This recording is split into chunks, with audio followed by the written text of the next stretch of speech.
this is an iHeart podcast. Guaranteed human.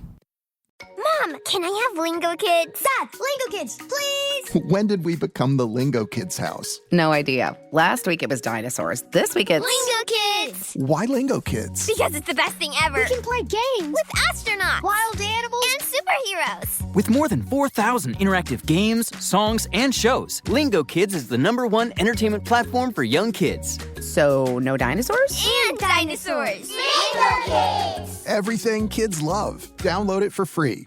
Stuff at Sea is a 5-night, adults-only sailing trip that brings the Stuff podcast universe to life on board. This voyage is a culture-soaked escape where pink sand paradise meets curious minds. Sailing round trip from New York City to Bermuda on October 2nd to 7th, 2026, this voyage drops you straight into the iHeart Podcast Stuff universe. On top of the adults-only experience you already love, you'll get live podcast episode recordings, behind-the-scenes sessions, themed activations, and more unmissable onboard moments. Learn more at virginvoyages.com/stuff. Welcome to Stuff You Should Know from HowStuffWorks.com.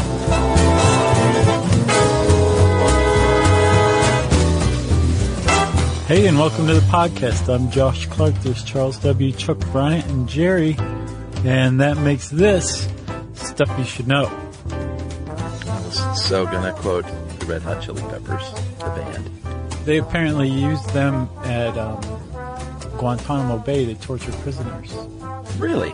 Yeah. That surprises me. I know. Usually that's like, I've heard of stories like that, but usually it's some kind of dark metal or something like super... Starland vocal band. Some might say abrasive. Some might think it's very soothing to hear death metal. Supposedly, there's a study out there that had a ridiculously small study population that found that it's calming. It has a calming influence. Metal music does. Paid for by the Metal Association of North America. Right. The Scandinavia. Yeah, I'm kind of surprised they played the Chili Peppers. It's pretty easy on the ears, isn't it? Well, one of the songs was Californication. Yeah, their later stuff isn't as good. Yeah. I could go a little crazy with that one, I think. Yeah. I'll talk. What were you going to quote? I was going to say, give it away now, or something like that. Oh, yeah. Or fight like a brave. I haven't heard that one. That's early stuff. Or you could just say, like, under the bridge downtown. Yeah. I ate a chili pepper. I actually read his biography. I guess it was an autobiography, Anthony Kiedis, because was he writing about himself? Yeah, I was just going through a kick where I was reading music autobiographies for just rock star stories. Didn't you recommend the Motley Crue biography? They're just the best. Which one was it? There's one quintessential one. I can't remember what it's called. The Quintessential Crew. Yeah, just look up. I mean, that's not an autobiography. That's just a biography. Yeah. But that one's really good. The Slash one is good. And the Kiedis one is good, man. That guy, he had troubles. Oh, yeah? Just bad drug troubles and woman troubles over and over and over. Huh. But he's good now. Well, good for him. Yeah. Welcome back to the fray, Anthony Kiedis. That's what I say. So we're not talking about the Red Hot Chili Peppers. We're talking about Red Hot Chili Peppers. Right, not the. Right. We're talking about chili peppers. Uh-huh. Depending on where you are in the world, CHILI peppers or CHILE peppers. Or just chilies. Yeah, you could say that. I think a lot of chefs just call them chilies. Well, yeah. Because they don't waste words. No. They don't say peppers. It's a couple extra syllables. Yeah, exactly. No, chef. Give me some of those chilies.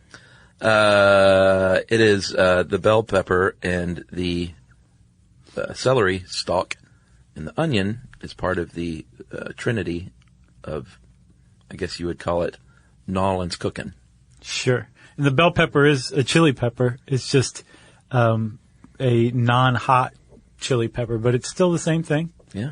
And it turns out that we get that terminology, chili, it actually was used by the Aztecs or the Triple Alliance in Mesoamerica. The Triple Lindies? The Triple Alliance. Oh. Prior to the arrival of Columbus. And it was Columbus himself where we get the misnomer chili pepper. Because Columbus... He's a big dummy. Could that guy get anything right? No. So he comes across the chili pepper and decides that it must be a relative of the black pepper, with which he and the rest of Europe are already very familiar. Sure. So he calls it the chili pepper because he hears up in Mexico they call it chilies. Yeah. That's what the Triple Alliance calls it. Yeah. So that's where it came from, chili peppers. But it has no relation whatsoever to the chili, or the pepper, the black pepper. Yes. And it's been around. It's actually one of the oldest domesticated crops in the Americas, actually. Yeah, it started out in South America about 6,000 years ago. I saw 9,000. Let's say between 5 and 12. Okay. And they don't know whether it was Bolivia or Brazil. There's a heated debate in the pepper community on the country of origin.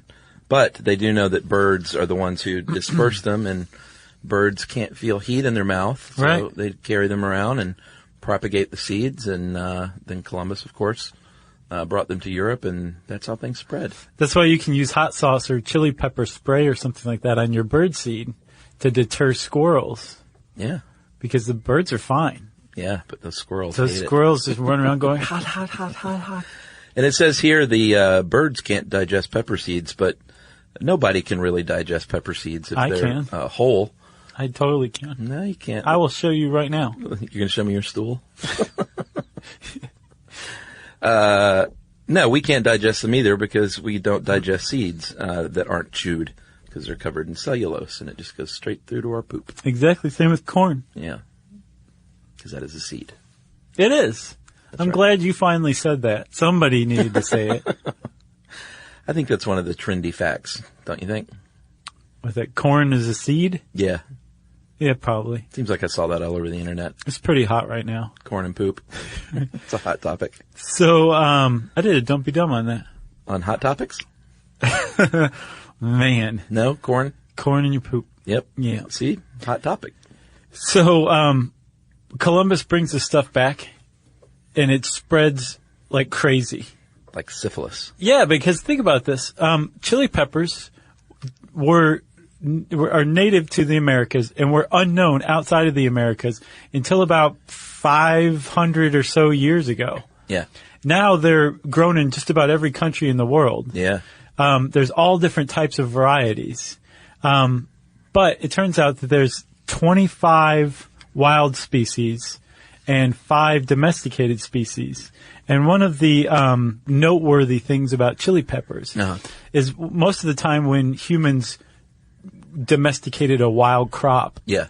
they would stop using the wild version of it because it was just so far inferior to the domesticated version. Right. Not so with chilies. Yeah. Wild chilies are just as prized, if not more prized, than the domesticated ones. They're delicious. So there's 5 species, Chuck. And by the way, chili peppers belong to the nightshade family, Yes. with potatoes, tomatoes, goji berries, eggplants, and nightshade. Yep.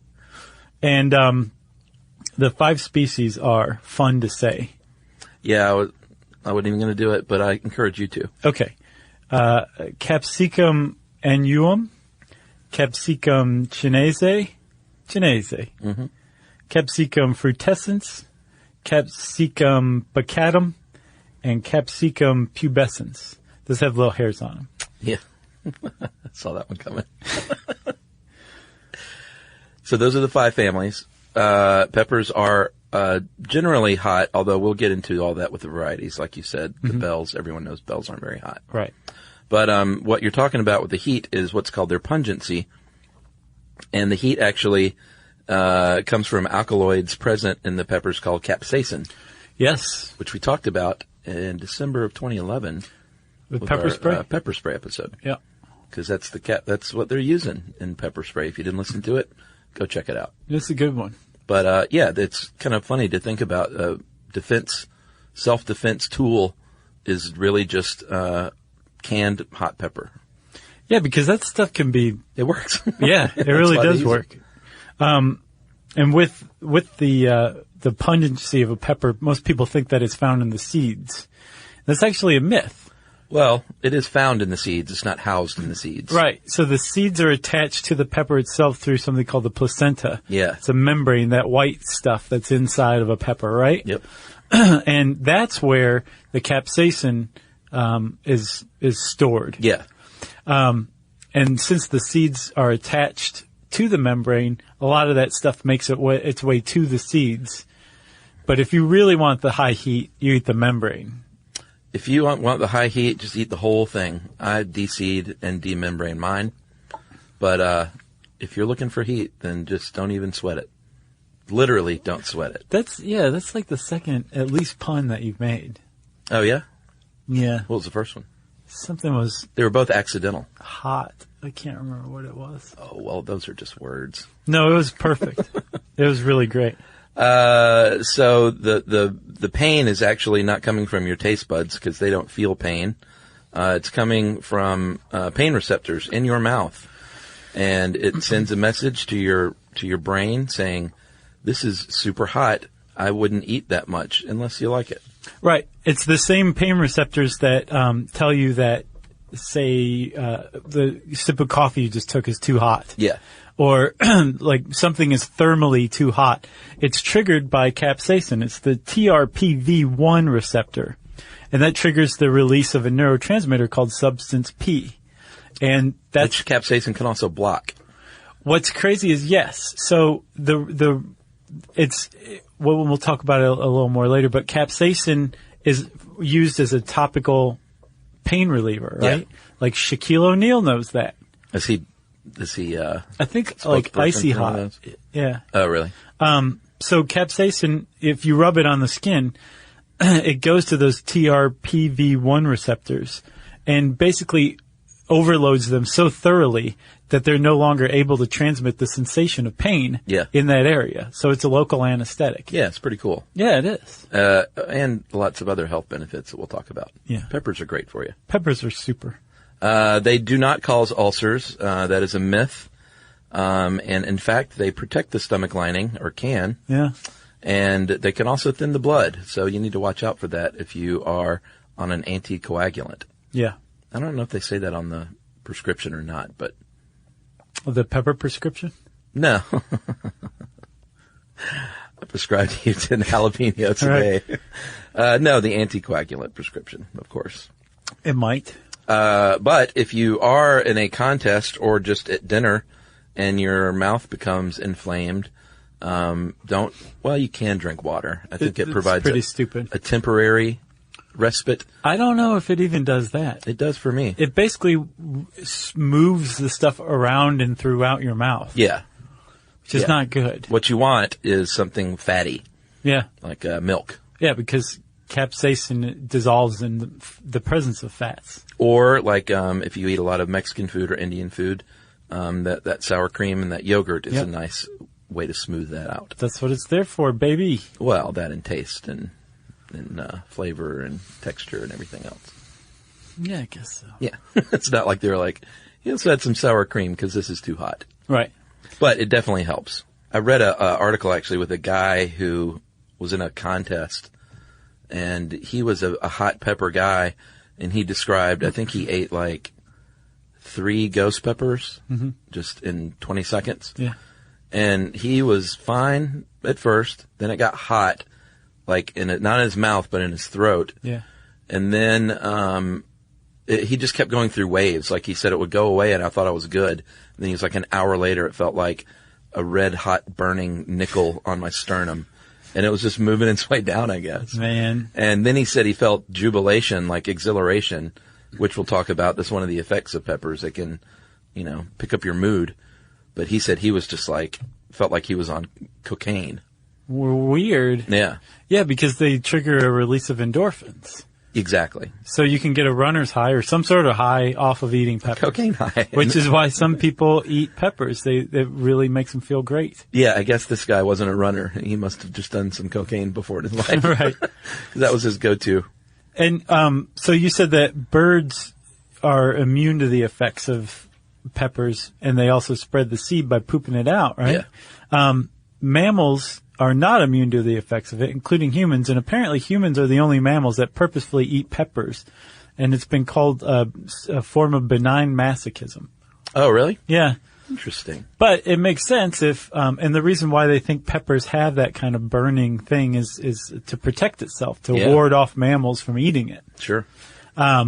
But the idea that we can get some sort of rush from it is kind of counterintuitive if you think about it, as far as evolution goes from the pepper standpoint. Sure, yeah. Because that encourages people to keep eating you. Yeah, that's a good point.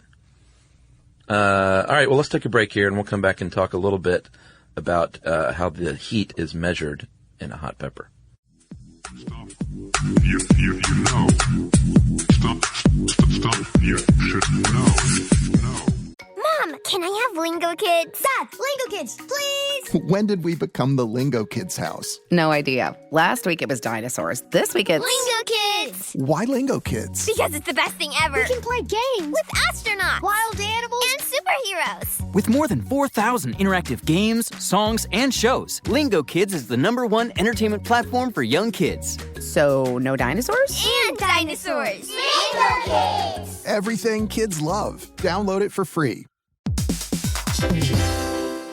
Hey everybody, I want to talk to you a little bit about Tide Evo because it represents over 10 years of innovation and product development. Tide Evo is a first-of-its-kind technology where tens of thousands of minuscule fibers are spun together to form a 6 times powerful layer packed with scrubbers, brighteners, pre-treaters, and fresheners. And that's going to deliver a breakthrough clean that's so powerful it feels like magic. Yeah, it is kind of like magic. Tide Evo is revolutionary. A 100% concentrated, waterless laundry tile that's made of compressed microfiber soap layers rather than liquid or powder. And it's not like pods or sheets because it uses 6 layers of detergent fibers to deliver superior cold water cleaning without plastic packaging of any kind. And it provides a mess-free, lightweight solution that dissolves lickety-split. So whenever you run into a laundry challenge, turn to Tide Evo. It's revolutionary. It's magic. Try new Tide Evo. Real laundry magic.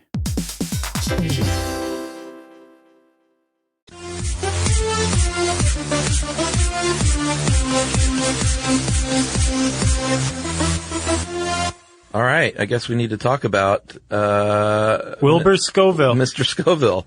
Was he a doctor? No. He was a pharmacist. Yeah, but I wondered if he was a doctor. I think he got an honorary doctorate. He deserved one. Do you count those? Sure. All right. Probably depends on where it's from, what it's for, but sure.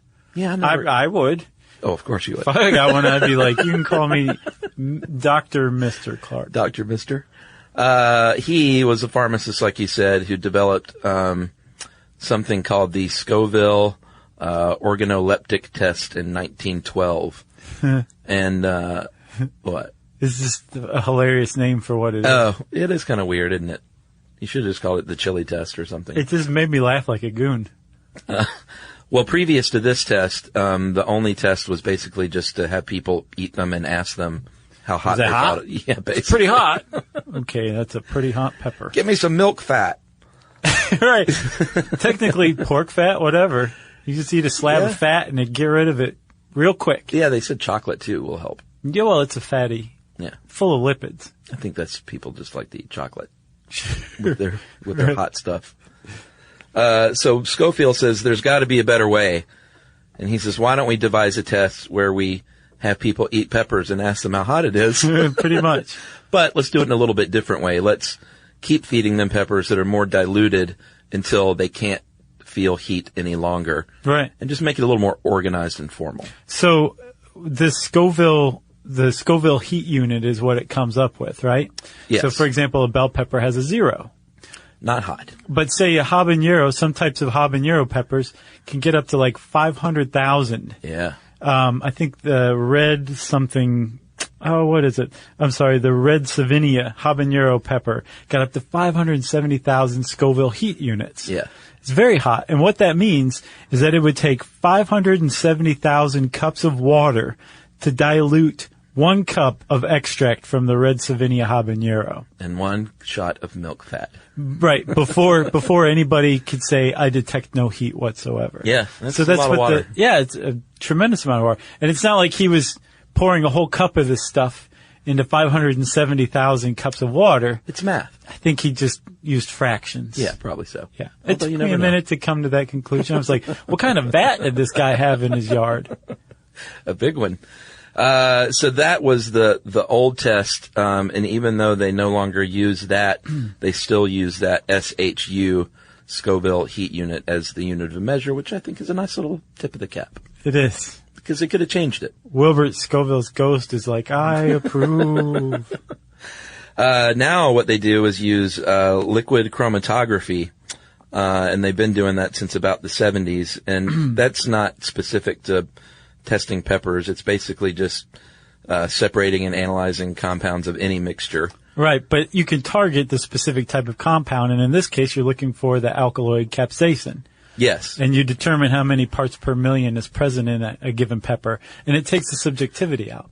Yeah, and it's literally just measuring the capsaicin level in any pepper. But what's neat is they figured out, Scoville was clearly onto something, because they figured out that if you take this high-performance liquid chromatography measurement and multiply the number it spits out by 16, you will come to the Scoville unit. So he was off by 16? Yeah, by a factor of 16. It's not bad. But that's neat that you can, it's not like 16.9857 or something like that, or or multiply it by, the fact that you can multiply it by a standard number and come to the Scoville heat unit each time. It means he was doing something right. There's something there. Yeah. Scoville. Way to go. That sounds like one of the Real Men of Genius commercials or something. Right. I guess, well, should we get to some of the types of peppers now? Are we there? Yeah? Yeah, I think so, because if you're a scientist, there's two ways to classify a pepper. By its heat, using the Scoville heat unit index. Yeah. And by its shape. Yes. And then color. Well, apparently scientists don't classify them by color. I'm talking about you and me, buddy. Hotheads. We're in the kitchen. Okay. And we're looking at peppers. Yeah. And we're like, look at that red one. Look at that green wrinkly one. Right. That one's shaped funny. Right. That's a funny shape. That's how we classify it. Red, funny shaped one. It's really hot. Wrinkly or smooth is another thing you might notice. But you're right. As far as science is concerned, it's heat and shape. And then the shapes go from shape A to shape I. Right. And my favorite descriptor is the lantern shape. I think that's great. Yeah, that's the habanero. Yeah. Very thin-skinned and very hot. Yeah, can you eat peppers? I didn't even ask this. I eat a lot of peppers. My heat tolerance isn't great. I do like the heat, but I'm a bit of a wimp. So, like, what kind of pepper do you normally eat? Can you eat it like a Scotch bonnet? Well, I mean, I cook a lot with just bells, of course. That doesn't count. Sure they do. Okay. Because they're peppers. All right. So I cook a lot with those, but I cook a lot with poblanos, Anaheims, chipotles, jalapenos, serranos. And a chipotle is it chipotle? You just threw me off. It's chipotle. Chipotle. Chipotle is a smoked habanero. Right. Yeah. And ancho is a dried serrano? Ancho is dried poblano. That's right. Ancho powder. Yeah. That's from Puebla, Mexico. Right. Poblanos are great if you want to make a good chile relleno. Oh, yeah. Because they're about the right size, yep. And they're really just hearty, thick, waxy. They hold up well. Yeah, you mean are aficionados of those things. Of the poblano? No, of the chile relleno. Oh, yeah. Find a good one of those. Yeah, it's funny, in college, I worked at Mexicali Grill, which I don't think is even a thing anymore. Oh, really? I know the one on Atlanta Highway closed, which was very sad. I'm very surprised. It was an institution. Sure. And their chile relleno, like a lot of the, when you go to some, kind of the cheaper Mexican places that have like the menu with 80 combination dinners, a lot of times you'll find a chile relleno, which is a ball of beef wrapped in cheese sitting on top of a 1-inch square green bell pepper. I've not seen that one. Yeah, that was what our chile relleno was. Man, it was basically just meat and cheese. Man, no. But you want the real thing, which is stuffed in a real pepper. And a lot of people use breading. Yeah. Unnecessary. I can have it both ways. It's supposed to have some sort of fried wrapper around it. And the breading is usually too much. The better way to do it is like a thin omelet, almost like a crepe around it.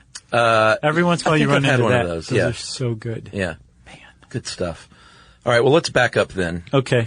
Back to the bells, which you don't consider peppers, evidently. Well, I mean, as far as you're talking heat is concerned. Yeah, no heat. But they're great to grill and... And I can't say anything. I can't really go beyond a jalapeno. Oh, you can't stand the heat? No. So I'm frequently getting out of the kitchen.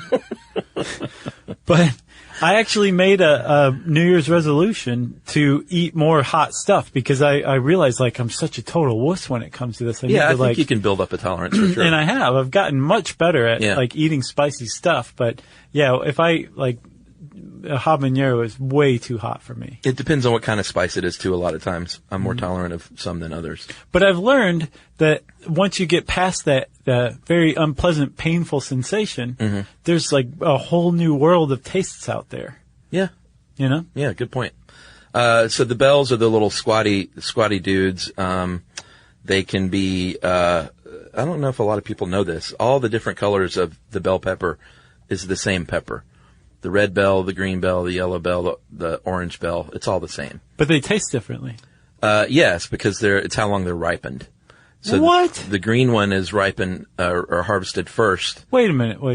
It's all the same pepper. Wait a minute, hold on. That's why you'll get a red pepper that still has a little green buddy. Like a little patch of green. Oh, wait a minute. Hold on. So you didn't know this? No. Wow. All right, well, that didn't happen much. For real? Yeah. Well, that's great, man. Thank you for teaching us that. So the green pepper is picked first. That's why they're less expensive too. And they are a little bitter, and they are not nearly as sweet. Then you have yellow, then orange, then red as they ripen. And that's why the red is most expensive, and it's because it's the most mature. It's delicious. It is delicious. And they are sweet and kind of fruity. But have you ever smoked one? Or not smoked one. Roasted? Yes. Oh, I do it all the time. And then you just peel the skin off? Yeah, what I do, this article says to do it in the oven. I either put it on the grill, I do it with fire. Yeah, fire works real well. Or just on the stove. I'll just put it on the You got a gas stove? Got a gas stove. Sure. No, it's convection. You just put like an old piece of notebook paper on it. Roast your pepper over that. Yeah, I'll just throw the red pepper on the fire until it's all black, and then I throw it in a paper bag. I don't do paper because I don't usually you do have plastic paper bags. Yeah, I'll just put it in like a grocery store bag. That seems carcinogenic. No, I don't think so. You should. Well, we'll find out. Yeah, check back with me in 20 years. Well, because you run it into the sink and wash all that char off of it, so I don't think it's coming to contact what you're eating with the plastic. Right, so you use the sink, huh? Yeah, just because it's really hot to the touch still. Oh, well, that's the other thing that I noticed in this article. It says leave it for like 15 minutes, which seems smart. I don't ever have time for that. Gotcha. So I just put it under the cold water, get all the seeds and the membrane and the skin off. Got you. And then slice it up and throw it in a salad. It is delicious, man. It's very delicious. Yeah. But the red pepper has more because it's matured longer. Right. Has 11 times more beta carotene than green and 1.5 times more vitamin C. So they're healthier. That's what you're paying for, the beta carotene. That's right. Big money in beta carotene. Right. And then you can also have chocolate, purple, and even white bell peppers. And now you're just lying. No, I think those are just different varieties, though. I don't think those are like how mature they are. Like the white ones are grown in the dark or something like that? I don't know. I have no idea. Huh. The pimento and paprika are both where they come from red bells, though. Gotcha. And paprika is well. Then smoked. how does that have any kind of paprika? Has a little bit of heat to it, doesn't it? No. No, I'm thinking of cayenne pepper. Yeah, cayenne is made from hot red chilies. Yeah. And paprika is just smoked, unless it's Hungarian paprika, and that's sweeter, and that's not smoked. Gotcha. So if you see a recipe that says paprika, you should probably know whether it's smoked or Hungarian. Yeah. And if not, I would probably just go with Hungarian. Oh, you think? Well, unless you just know you want a smoky flavor. Gotcha. This has been quite a roller coaster. Banana peppers, very mild. Pepperoncinis, very mild. Yeah. You get those on your Subway sandwich? Yeah. Or like as a side on a Papa John's pizza. Oh, yeah. They come like that. That's right. I knew I'd seen those. And then, of course, the best one of all, the poblano pepper. Right. And then the pimento, which we just mentioned, and that is a variety of the red bell, I think, and that's what they put in olives. Yeah. And cheese. Right. What about the hot guys? See, I don't mess with them that much, but yeah, like we said, there's jalapeno, serrano, habanero, chipotle. So it is chipotle. Yeah, what do you think it was? We were saying chipotle. Or were you saying chipotle? I was saying chipotle. I've always said that. And then Anaheim. Anaheim. Yeah, I think some people transpose the L and say chipotle. Yeah, they definitely do. Chipotle. I got confused. I know how to say it right, but earlier I was like, wait, that didn't sound right. Yeah. And then, of course, you have the delicious Thai chilies or bird's eye chilies. Mm-hmm. And those are really good and super hot. And they are small and thin, but pack a punch. So normally the rule of thumb is thin, long ones that are red are going to be your hottest. Yeah. Right? Yeah. But there's exceptions to those rules. Which is the Scotch bonnet? Scotch bonnet is like it's like more pumpkin shaped. It's like habanero. Okay. But it's less lantern shaped and more pumpkin shaped. And I think it's like a yellow orange, and it's very hot. Okay. Very frequently found in like Jamaican cuisine. Oh. The Scotch bonnet. Gotcha. If you dry the pepper out and you have like the ancho pepper, the chipotle dried stuff that we're talking about, yeah, it's going to be hotter, so keep that in mind. Some people who like peppers will just put them in a food dehydrator and eat them like that. Yeah. Yeah. Or just let them just dry out in the sun. Sure. If you're slack. If you're a hippie. Chuck, we also said that, so if you're a scientist, you say, this pepper is shape A and has a Scoville rating of 5 trillion, right? Okay. Then you've just described a pepper to another scientist. They know what you're talking about. Sure. But there's something called the Chili Pepper Institute. It's an institute that's associated with the University of New Mexico. And New Mexico, by the way, is the foremost domestic producer of chili peppers in the United States. Correct. Thanks to a man named Fabian Garcia. Correct. Who was a pioneer in cultivating peppers here in the United States. Yeah. In 1921, he released his first variety, the New Mexico No. 9. I thought you were going to say his first album. Mambo No. 5? Yeah. Yeah. But he's like known as the father of chili peppers in the U.S. Yeah, the North American chili. And in India, they're the world's largest producer of chilies. Oh yeah, by far. Yeah. But there's another way to describe them beyond shape, color, and heat. And the Chili Pepper Institute came up with this. It's for the heat profile. And basically there's 5 components to the heat profile. There's the heat, the Scoville heat unit to it. Yeah. Then there's how fast it hits. Yeah, that's a big one. Like you were saying, that guy who ate some ghost chilies, Mm-hmm. that they were kind of like it took a minute to come on. He's like, this isn't so bad. There's some peppers that hit like immediately. Yeah. So that would be the second descriptor, the second component. The third would be whether it lingers or dissipates quickly. Sure. Or how fast it dissipates. Eventually it's going to dissipate. You hope. Yeah, and then come and burn the next day coming out the other end. Yeah. You know? Yeah. And then the fourth one is where it's sensed. Like, is it in the throat? Is it on your tongue? Is it in the roof of your mouth? Like, Yeah. where does it attack, basically? And then the last one is whether it's flat or sharp. So flat is, say, I saw it in, I think, that New Yorker article. Yeah. Or maybe the Smithsonian one that I sent you. Flat is where it's like your whole tongue is just coated in the sensation of heat. Yeah. Whereas sharp is where it feels like little hot needles in your mouth or something like that. And the preference in America is for a flat sensation. Sure. Whereas Asian countries tend to prefer the sharp sensation. Oh, like the Thai chilies? Yes. Interesting. Sharp. That's right. Do you like hot Asian food? Yeah. Yeah? Yeah. I like curries and stuff like that. Nothing too hot, though. Yeah. I mean, like, I'm still a pretty big wuss. No, I'm the same way. And I'm also like comfortable enough with myself that I don't feel the need to show off. No. Or accept a dare. No, of course not. No. So, yeah, I don't eat that hot of stuff. But I will sometimes. Yeah, if you're still accepting food-related dares in your late 30s or 40s, Yeah. then you I don't know, you should seek some help. Did you read about that guy, Ted Busser? Uh-uh. Oh, he was in the New Yorker article. That's exactly what he does. How old is he? He's, 30s, 40s. He's on YouTube. Seek some help, Dan. And he accepts food challenges. So people will send him like the most disgusting thing they can find, and then he eats it on air. But one of the things that he eats are like really hot peppers, and he's become kind of like a de facto pepper judge. Right. Because there is this whole community out there. Oh yeah. We'll talk about that after we take a break. How about that? All right. You know. Stuff you should know.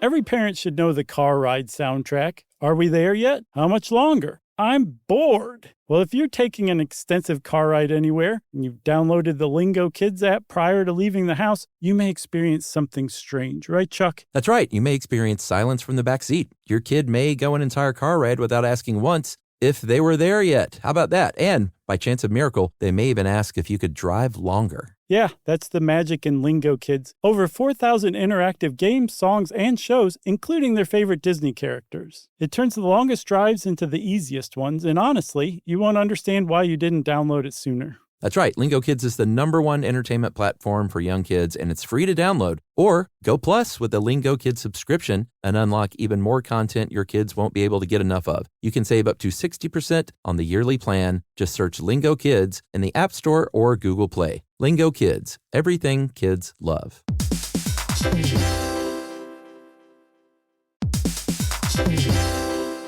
Hey everybody, I want to talk to you a little bit about Tide Evo because it represents over 10 years of innovation and product development. Tide Evo is a first-of-its-kind technology where tens of thousands of minuscule fibers are spun together to form a 6 times powerful layer packed with scrubbers, brighteners, pre-treaters, and fresheners. And that's going to deliver a breakthrough clean that's so powerful it feels like magic. Yeah, it is kind of like magic. Tide Evo is revolutionary. A 100% concentrated, waterless laundry tile that's made of compressed microfiber soap layers rather than liquid or powder. And it's not like pods or sheets because it uses 6 layers of detergent fibers to deliver superior cold water cleaning without plastic packaging of any kind. And it provides a mess-free, lightweight solution that dissolves lickety-split. So whenever you run into a laundry challenge, turn to Tide Evo. It's revolutionary. It's magic. Try new Tide Evo. Real laundry magic.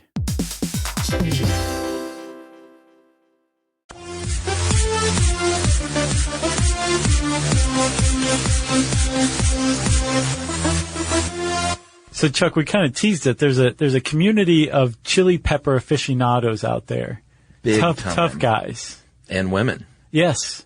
And yeah, I meant that in the non-gender specific. Yeah, and they range from just people who like to eat them to people who make their own hot sauce. To people who are competing by growing... Cultivators. Yeah, the hottest peppers on the planet, literally. Yeah, and it gets pretty dicey. They get very competitive and very snippy from what I read. Yeah, about, the legitimacy of the heat that they claim. Yeah. So there's this, again, a really great New Yorker article called The Fire Eaters from, I think, a year or two back. Yeah. And it gives a really great outsider's view of this community. And it is very snippy. Yeah. One of the problems is there is no official central body that says this is the hottest pepper on the planet.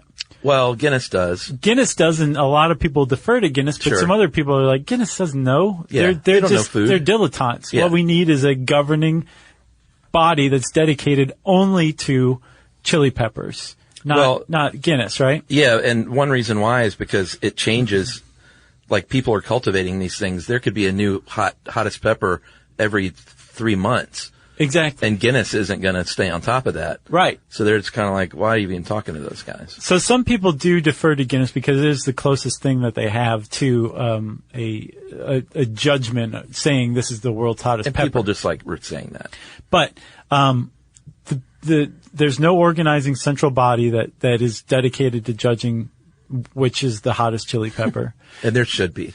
According to these people, they could use it big time. Of course. They think the government should supply it. But they can't even decide on whether that the hottest pepper in the world should be its peak. Yeah. Or what it averages, its mean. Yeah. So right now, Guinness goes by the mean. And as it stands in the world, the hottest chili pepper as of August 2013 is called the Carolina Reaper. Yeah, the HP22BNH7 out of Rock Hill, South Carolina. Yep, and the Carolina Reaper has an average. Remember that Red Savinia habanero had 570,000 Scoville heat units? Yes. This one averages 1,569,300 Scoville heat units. That's right. And a peak of over 2.2 million. Yeah. And hats off to Ed Curry of Pucker Butt Pepper Company in Fort Mill. He's a very South Carolina. controversial pepper grower. He is. He blended, the original crossbreed was between a ghost pepper, which was the previous hottest pepper introduced to the North America in 2000, the infamous ghost pepper, and then he crossbreeded that with, or bred that with a red habanero. So the Boot Jalokia is the ghost pepper. That's from India. And from 2007 to 2013, it was the reigning champ. Yes. And from before that was that Red Savinia from 1994 to 2007. Again, that's as far as Guinness is concerned. But there are peppers out there. There's the, what's the scorpion one? The Trinidad Scorpion Butch Tea. Yeah. So that was actually grown by some guys in Australia who crossed a Trinidad Scorpion, which is already very hot, with a pepper that was grown by a guy named Butch Taylor in, I think, Mississippi. He's right outside of Baton Rouge. Are big on this, as it turns out. Yeah, big time. Yeah. I think the thing is, like, if there's people who listen to, like, Front 242 and go boar hunting, if there's a larger population of them in that country, that country's going to be more likely to be into eating hot peppers. What's Front 242? They're like an industrial band. Oh, really? Yeah. What does that mean about me? Because I've never even heard of it. You don't need hot peppers. Oh, okay. Yeah. There are some who claim, in fact, a grower in Southern California says, I had a pepper once that was over 3 million, but I don't even publish that stuff, he says, because it's a fluke. Right. So that's the question. Like, should that one be considered the world's hottest pepper, or should that plant or that species consistently have to put out something at 3 million? Yeah. Or does it matter? Well, that's another question entirely. You know, can't we just, I know they get specific about it and they want their due, but it seems like we can just say all of these are very hot. Very, very hot. Yeah. You're welcome. Yeah. I don't know. It's scary stuff, if you ask me. It is. Christopher Guest should do a mockumentary about pepper hotheads. It's ripe for it. All right. So let's say you want to pick out a pepper at a grocery store. Look for firm skin. Look for super bright colors. Yeah. Which, I don't know. I'm pretty down on produce in big box grocery stores. Yeah. But if you go to a farmer's market, and especially like a local farmer's market, you're going to see weird shaped, super, super, bright colored peppers. Yeah. Weird shaped is right. Remember? Yeah. We've talked about this before. Grocery stores won't sell ones that are perfectly awesome and maybe even better tasting because they look weird. Right. That bell pepper looks like Richard Nixon. Throw it in the trash. Yeah, and it's like, I'm not a crook. The longer they ripen, the hotter they get. So like you said, the red ones, if the red ones still have a little green, they're not fully ripe yet, so they probably won't be as hot. But that's the case with the bell probably anyway, so you're not looking for heat. Right. You're looking for sweet. If you are cooking with peppers, it says in here, like, be sure to wash your hands. Yeah. But what you really need to do, if you're serious, is wear gloves. Wear doctors, what are they called? Rubber gloves. Yeah, rubber gloves.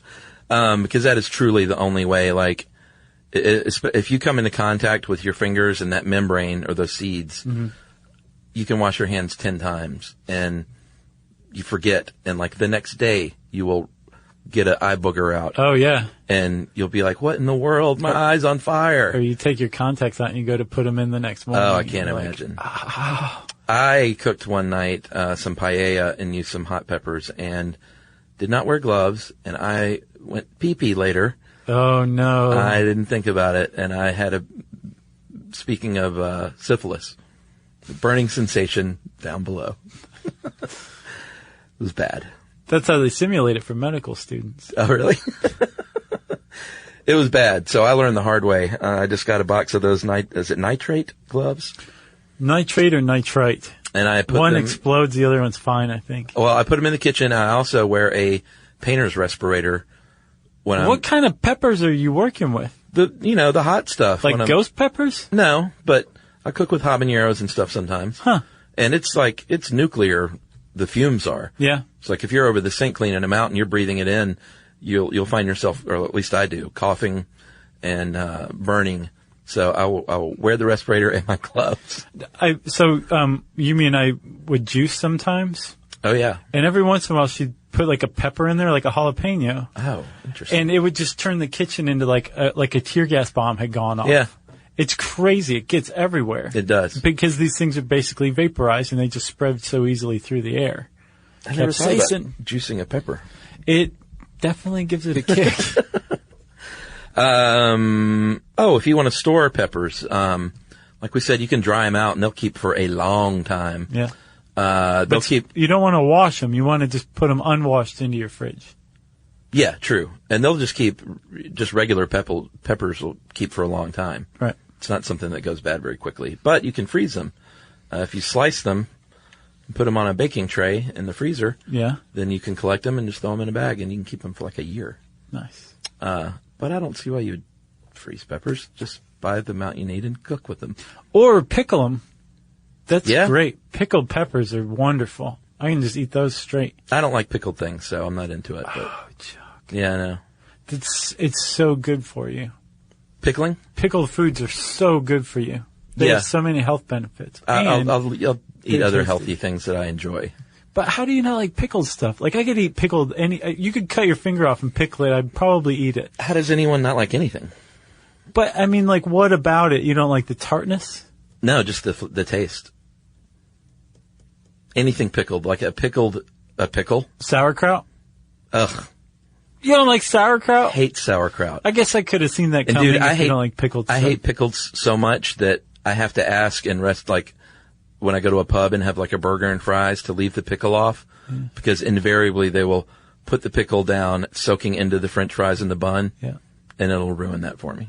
Wow, you hate pickles that much? I hate pickles that much. Well, I'll eat the pickles that you get on the side from now on, okay? Well, Emily eats the pickles. You can arm wrestle her for them. Okay, that's fine. That's a deal. But when I said you shouldn't, just buy the amount, if you're growing peppers, got me on pickles. Pickled peppers. Then you might end up with a lot of peppers, and that's why you might want to freeze pickle them. Or pickle them. Yeah. If you're into that. Yeah. Because we grew peppers one year, and they were easy to grow and bountiful. Yeah. Pepper plant goes. Yeah. That equals a lot of peppers. I guess we should talk about growing them a little bit, huh? I guess so. They're perennials. So that means they stick around. Well, it depends on where you live. Yeah, if it's cold, you might grow them as annuals. Right. They're pretty flexible. You can start them as seeds 10 weeks prior to the first frost. You want to germinate them in little trays. First, you soak the seeds for a couple of days. Then you germinate them with a little bit of starter. Yep. 10 weeks prior to frost. After the last frost comes and goes, you can start to harden them by moving them outside a couple hours at a time. And talk to them. Say, this is good for you. Right. This is for your own good. Well, you shake them. Yep. Takes a couple of weeks, a few hours each day more, until they are hard and ready. Right. And then they start to grow. You want to fertilize them. When the peppers grow out and turn hard, you can cut them. And when you do, you want to cut some stem because it extends their shelf life. And then you have peppers. You can also just go to the store and buy some peppers. Yeah. If you're into gardening, garden. Yeah. If not, or... I'm just growing from seed, man. It seems like such a nightmare to me. Well, it's for people who have time and are hobbyists. But I also get, like, if it's if it's an heirloom something. Sure. Or just something you're not going to find anywhere. With peppers, I mean, sure, there are some, like if you want to buy the Carolina Reaper, you can get packs of those seeds for like $10 or something. Oh, yeah? Right. You're not going to find those at any store. So I get growing those from seed. But like growing like a squash plant from seed, it's like, what are you doing, man? You should have better things to do with your time than that. We grew squash last year. From seed? Yeah. What are you doing, man? We have a garden. Right, but you can just buy like the seedlings. Yeah, you could do that. Okay. Are you saying, why do people garden? No, I love gardening. Okay. I'm just saying growing from seed, a plant, like if you like growing from seed, you should get a seed catalog and find something that you can't find elsewhere. That's what I'm saying. I have a very strong opinion on growing things from seed. So to each their own with everything but gardening. But gardening, right? we use starter plants a lot too. Not everything is from seed. Because you're sane, sensible people. But do you see my point? I guess. Do you get seed catalogs? They're fun to look through. Not catalogs, I don't think, but we buy seeds online. You should get your hands on a seed catalog. Yeah? Yeah, I can't remember the name of the company. That sounds like good toilet book reading. Yes, it is. Yeah? It's just it's very delightful. It makes you so excited for spring. Off-label uses of peppers, we'll say. Yeah. You can eat them, or you can rub them on your pain parts. Yeah, because remember, they overload your nociceptor. That's right. They can lower your blood pressure. They can be anticoagulants, like I said. I think that's one and the same. Think about it. If it thins the blood, it's going to also, lower your blood pressure. True. I would think. Okay. It's also been shown, Chuck, it lowers bad cholesterol. Not just any cholesterol. It lowers your bad cholesterol. And not only does it lower the cholesterol present in your blood, I think it attracts it, right? Because remember, it's fat soluble. Yeah. And then it gets flushed out of the system. It actually removes the buildup of bad cholesterol plaque in your arteries. Man. This stuff it makes me want to eat more peppers. I already eat quite a bit of peppers. I need to eat more, I think. It's good. In the future, they hope to use it for cancer prevention, stroke, heart attack prevention. Or, I guess it already works as that if it's lowering your blood pressure. That's what I got from that, too. Yeah. But the cancer, it's its own thing. They found that capsaicin itself basically attacks tumors. Wow. I mean, Are you upset about the growing from seed tirade? Oh, no, I don't care. Okay, good. What, like it was directed at me? Yeah, I didn't mean for it to be. No. But it took a pretty hard turn at the end there. No. Right to your front door. I don't care. Right to your garden door. No. We have an article called "Can Ghost Peppers Kill You?" on our website. They cannot. It's not good, but apparently 3 pounds of peppers can kill you. Is that right? Yeah. How? What's the mode of death? I don't know. They don't say. That's why it's not a good article. Well, so these pain receptors, the TRP. I mean, it's a toxin. Capsaicin is. TRPV1. Uh-huh. They're also responsible for regulating your body heat, helping regulate your body heat. So I wonder if you have a heat stroke or something like that. I don't know. I would just say if it's a toxin and you eat too much of any toxin, you could die. Yeah, but there's, you die from, some toxins slow your respiration and you stop breathing from lack of oxygen. I bet you it has something to do with respiration because, if you are in a hot pepper eating contest, one thing they will talk about is their throat swelling and having a hard time breathing. That'd be my guess. I think there was a Science Daily article originally that said that. So there is speaking of ghost peppers, up until last year in 2014, there was a restaurant in Grantham, Lincolnshire, which I take to be in England. Yeah, probably. Called Bindi. The restaurant was named Bindi. It was an Indian restaurant. And it had a curry called the Widower that used 20 ghost peppers among a ton of other ones. Man. And apparently, they had sold 500-600 of them, and about 3/4 of the people managed to finish it. Not bad. Which, if you think the ghost pepper, that was the one that got all the press in 2007. I think what's remarkable is that people that are ordering this are probably have a very high tolerance anyway. Yeah. And if they're not able to finish it, that says a lot. Exactly. So that's chili peppers, everybody. Go forth and eat some. You said that it doesn't give you ulcers, and in fact, it actually helps with cases of ulcers, right? That's right. Isn't that amazing? It is. Okay, so if you want to know more about chili peppers, you can type that word into the search bar at howstuffworks.com, and it will bring up this article. And I said search bar, so it's time for listener mail.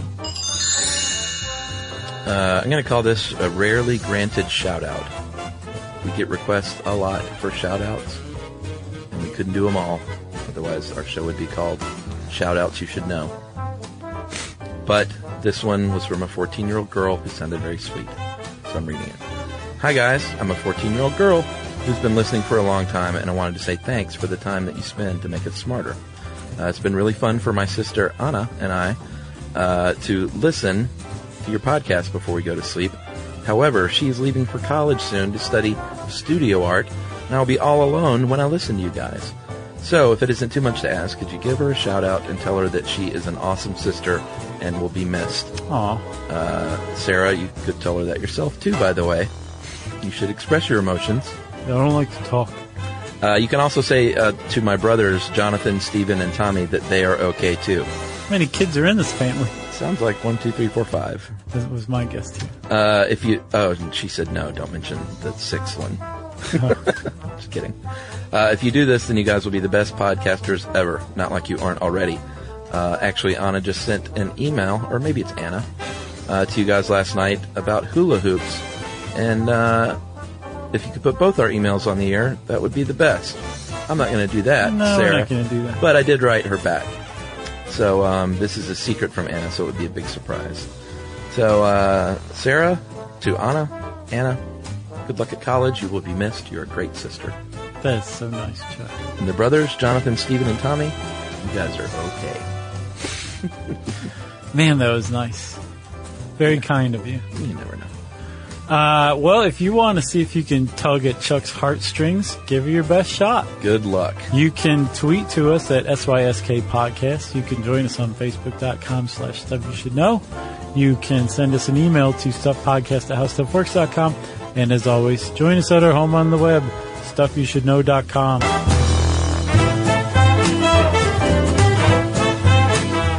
For more on this and thousands of other topics, visit HowStuffWorks.com.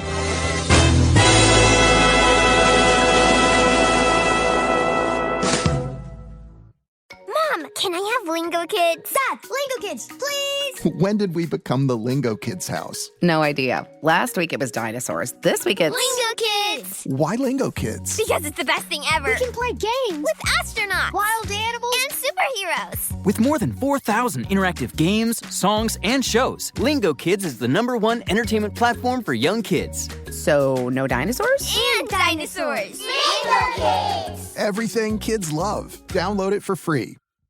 Introducing the all-new Mazda CX-5, featuring more connection. Hey Google, where's the nearest Pilates class? Safety that has your back. More discovery on the scenic routes. More passion in the details. And more control in changing weather. The all-new Mazda CX-5. More to move every side of you. See it in 5 films at MazdaUSA.com/5sides. Google is a trademark of Google LLC. Sequences shortened and simulated. This is an iHeart podcast. Guaranteed human.